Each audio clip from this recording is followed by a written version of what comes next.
What's going on, everyone? Got a 2021 Mercedes GLA250. This is how you reset the oil life reminder, the service reminder.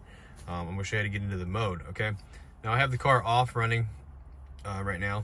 It's not running. What you're gonna do is take your foot off the brake and hit engine start stop button one time. Okay, hopefully your car doesn't have this battery message. I'm just gonna get rid of that real quick. Now, one thing we gotta do right in the beginning is make sure that we have the cluster on trip. So I'm gonna go home and just make sure you just choose trip. Okay, this is the enter button here. Choose trip, should look like that. Now we have the enter button and then we have the back button. All we're gonna do is press and hold these guys at the same time for 5 seconds. 1, 2, 3, 4, 5. Okay, then you can let go. Now press home and scroll over to the left. Now you should have something called workshop here. Hit enter and go down to Assyst Plus. Hit enter.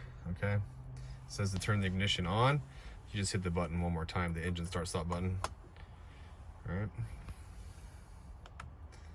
and get rid of these messages.